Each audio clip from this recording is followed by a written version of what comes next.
Hello friends, welcome back to my YouTube channel tutors time academy. बेटा, अब हम लोग आज की क्लास में assertion and reason based questions करने जा रहे हैं। मैं पूरी कोशिश करूंगी इन डिटेल इन सब चीज़ों की एक्सप्लेनेशन देने की, जो भी टॉपिक्स यूज होंगे। मैंने ऐसा अपने करियर में ना, अपने मुझे 7-8 साल हो गए पढ़ाते हुए, तो मैंने 7-8 ईयर्स के करियर में ये देखा है कि बच्चों को ना असर्शंस एंड रीजन सॉल्व करना बड़ा मुश्किल लगता है, राइट। जबकि इतना मुश्किल है नहीं जितना बच्चों ने इसको अपना माइंडसेट बनाया हुआ है कि बहुत डिफिकल्ट है सॉल्व करने में। तो आज की क्लास में मेरी पूरी कोशिश रहेगी कि इशू ऑफ शेयर से रिलेटेड जितने असर्शंस एंड रीजंस पॉसिबल हैं मैं उतने करा दूं। ऑलमोस्ट 20 क्वेश्चंस हमने प्लान किए हैं कि इस वीडियो में हम 20 assertion and reason based questions को कवर करेंगे विद डिटेल्ड एक्सप्लेनेशन। वीडियो के एंड तक जरूर बने रहिएगा। अपने फ्रेंड्स जिनको आपको लगता है कि ये वीडियो जिनके लिए यूजफुल हो सकते हैं उनको शेयर प्लीज जरूर कीजिएगा। So let's start with the video. तो क्वेश्चन में डिस्क्रिप्शन दिया हुआ है for the following questions which is from 1 to 8। दो स्टेटमेंट्स गिवन है, एक को असर्शन बोला गया है और एक को रीजंस बोला गया है। आपको करेक्ट ऑप्शन जो है ABCD दिया हुआ है उसमें से चूज करना है।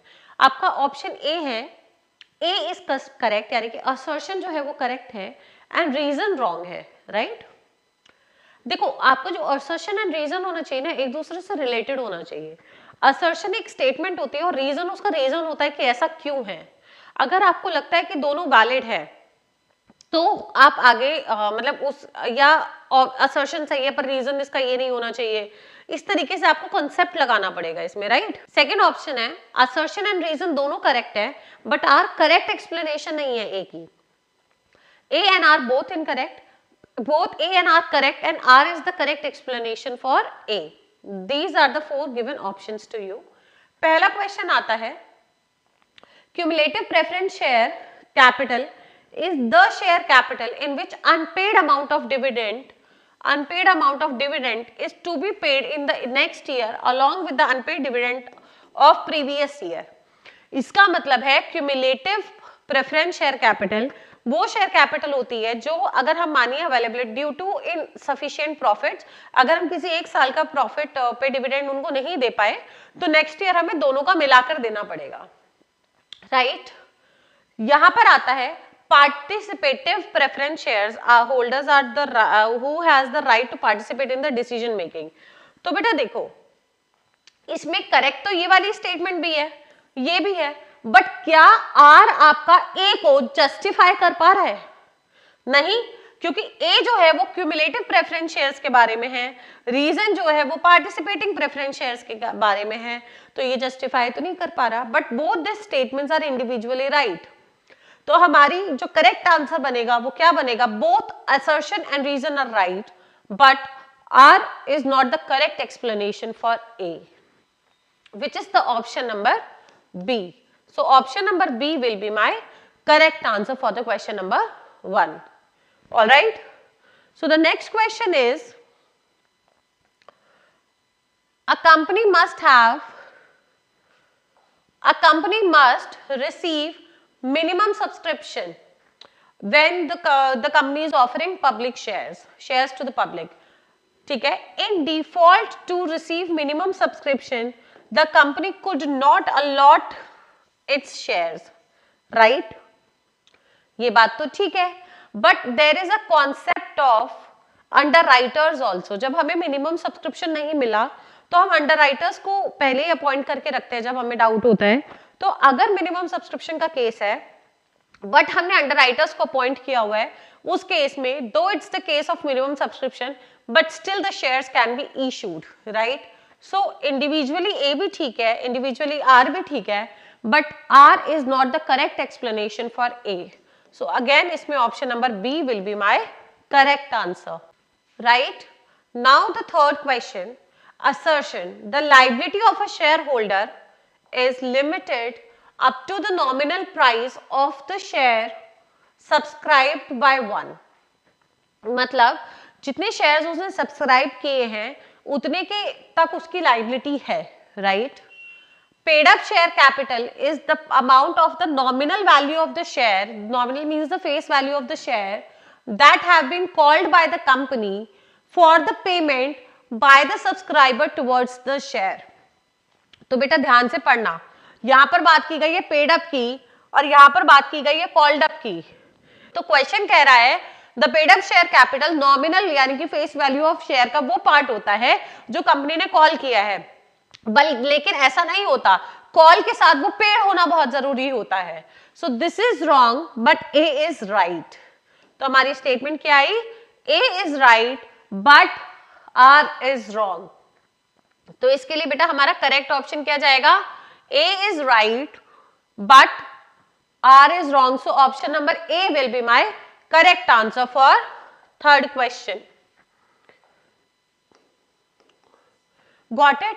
यहां तक कोई डाउट बेटा 3 क्वेश्चंस में? Next fourth question, a company can issue its shares either at par premium or even at discount, right? Reason, the amount in excess of the nominal value of the share is known as premium and such amount of the premium is credited to the securities premium or securities premium reserve account. तो बेटा देखो यहाँ पर क्या है, इन्होंने बोला है कि कंपनी अपने शेयर्स को पार प्रीमियम डिस्काउंट में से किसी पर भी इशू कर सकती है, राइट? तो बेटा क्वेश्चन में यहाँ पर अच्छा कुछ बच्चे ऐसा सोच रहे होंगे कि ये रॉन्ग है क्योंकि डिस्काउंट पे इशू नहीं किया जा सकता। तो बेटा नो, डिस्काउंट पे भी इशू किया जा सकता है। कौन कौन से केसेस हैं? जैसे स्वेट इक्विटी शेयर्स आप डिस्काउंट पे इशू कर सकते हैं, राइट? इसके बाद जब आप री इशू करते हैं शेयर्स को तभी भी आप डिस्काउंट पे कर सकते हैं, बट ओरिजिनली पब्लिक को शेयर्स इशू नहीं किए जा सकते डिस्काउंट पे। और यहाँ पर बात की गई है सिर्फ और सिर्फ प्रीमियम की, राइट? तो इंडिविजुअली ए भी करेक्ट है, इंडिविजुअली आर भी करेक्ट है, but R is not justifying your assertion, right? So option number B will be the correct, both A and R are correct, but R is not the correct explanation for A, right? Next question, next question number 5. The capital of the company is divided into small units of small amount. Share cannot be issued at discount.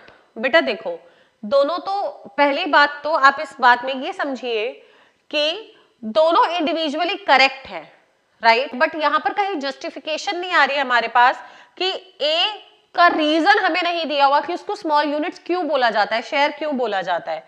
So option number B, both individually assertion and reason are correct, but R is not the correct explanation for A.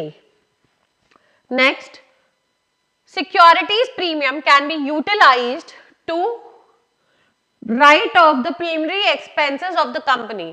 To write off the preliminary expenses of the company, the excess of the issue price of share over its face value is known as securities premium, right? तो दोनों correct हैं, but is not the correct explanation for assertion. Equity shareholders are the owners of the company. ये बिल्कुल ठीक statement है, इसमें तो हमें कोई डाउट है ही नहीं। The capital raised by issue of shares is referred to as ownership capital. Correct? Is referred to as ownership of capital.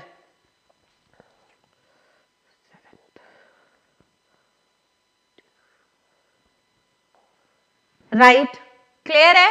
तो ये क्या हो गया बेटा, इन्होंने ये हमें बताया है इक्विटी शेयर होल्डर्स को ओनर बोलते हैं और जो कैपिटल हम उनसे रेज करते हैं उसको ओनरशिप कैपिटल बोलते हैं। सो यहाँ पर assertion is also right, reason is also right, and assertion is the and the reason is the correct explanation for assertion.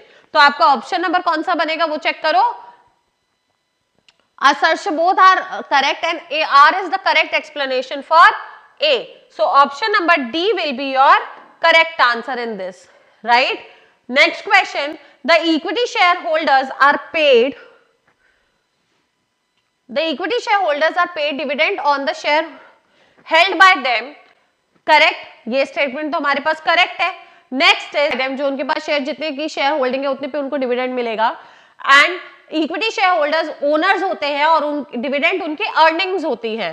So this is the correct explanation. So option number D will be the right answer in this. मतलब where assertion is also correct, reason is also correct, and reason correctly explains your assertion, right? Given below are the two statements labeled as assertion and other labeled as reason. In the context of the above two statements, which of the following is correct? इन्होंने यहाँ पर sequence number change हो गया options का। ए first है इनका A and R correct and it's the correct explanation, second में not correct, third में it's C option says R is false, fourth option says assertion is false. So ninth question says issued capital is that part of the authorized capital which is issued for subscription whether subscribed or not. So ये correct statement है. Issued capital is that part of the authorized share capital which is issued for subscription to the public which can be more than the subscription or equal to the subscription. ये भी correct है, right? यहाँ तक समझ में आया? किसी को कोई डाउट है? तो यहाँ पर दोनों correct हैं and it is the correct explanation for A. So option number A will be my correct answer in this. Right बेटा? कोई डाउट यहाँ तक clear हो गया? Next question is issued capital can never be more than the authorized capital. This is true. Whenever the company wants it can issue shares to the public, so it does not matter the authorized what the authorized capital is. तो बेटा इसका मतलब है second reason जो है, reason में ये कहना चाहते हैं कि आपका कि जब भी कंपनी चाहती है तब वो शेयर्स इशू कर सकती है, तो बेटा तो ये तो गलत है. तो यहां पर assertion is correct but reason is wrong. तो आपका ऑप्शन बनेगा सी, आंसर बनेगा आपका option number C is your correct answer where assertion is right but the reason is wrong. Assertion issued capital can be more than the authorized capital, wrong. Authorized capital is the maximum amount of the capital that can be raised during its lifetime, so issued capital cannot exceed the authorized capital. This is right. तो ये option number आपका बनेगा बेटा D, where assertion is wrong but reason is correct. Where assertion is wrong but reason is correct. Next question number 12.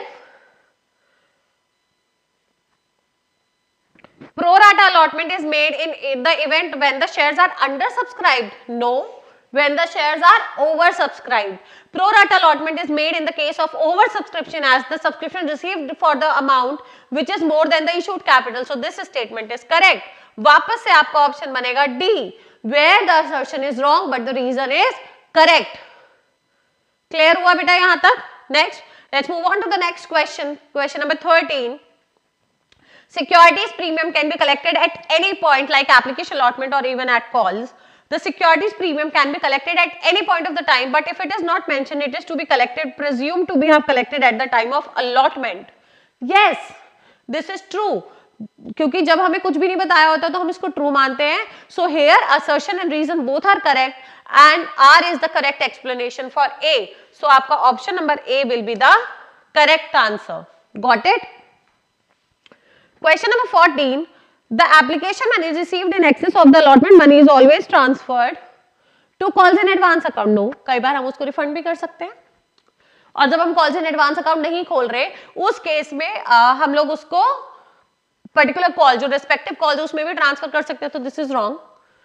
The application money received in excess of the allotment money is to be adjusted depending on the terms that the company is giving. Pro rata allotment wishes to adjust the excess money on the calls or not. If the company is not willing to adjust, it can be refunded. So this is right. Correct. तो इसमें option क्या आया आपका? Option number D, where assertion is wrong but reason is correct. Where assertion is wrong but reason is correct. So 14th का answer बेटा आया आपका D option, right? 15th assertion share can be issued to the public at discount. पहला wrong. Shares can be issued to the public at a discount on reissue of the forfeited shares. Yes. So वापस से option number D, where assertion is wrong but the reason is correct. 16th shares cannot be issued to the public at discount. This is right. Section 53 of the Companies Act does not allow the issue of shares at discount. However, the Section 54 allows the shares to be issued at discount when they are issued as sweat equity share. This is right. तो ये भी सही है. तो इसमें option number आएगा आपका वे A, where assertion and reason both are right, and R is the correct explanation for A. Next, forfeited shares can be reissued at any amount of discount that the company is in favor of issue. क्या ये statement correct है? तो बेटा yes, ये statement correct है. Then forfeited shares can be reissued at the discount up to the maximum amount that has already been received. So ये भी correct है.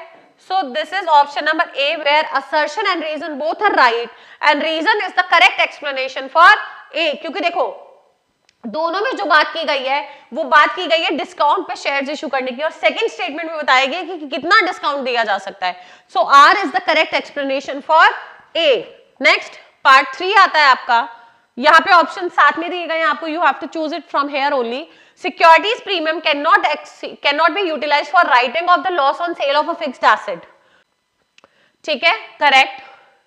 It cannot be utilized because section 52 के according हमारे uses of securities premium has been restricted by the Companies Act. Securities premium can be applied only for the purpose of mentioned in the company's section 52 of the Companies Act 2013. This is correct. So A and R both are correct. Both are correct. R is the correct explanation of A. So option number B will be the correct answer in this. Right? 19th question है, if the company is unable to receive the minimum subscription, it cannot make the allotment of the shares. An amount received on the application money has to be refunded to the applicants. Right? ये statement हमारी correct है. As per the provisions of SEBI, a company must receive 90% or above subscription offered. Right? दोनों correct है. So option पढ़ते हैं. Both A and R true and is the correct explanation. So option number A will be my correct answer. Right? तो 19 question तक clear हो गया. Last question of the class is maximum amount of discount allowed at the time of reissue of the forfeited share should not exceed the forfeited amount.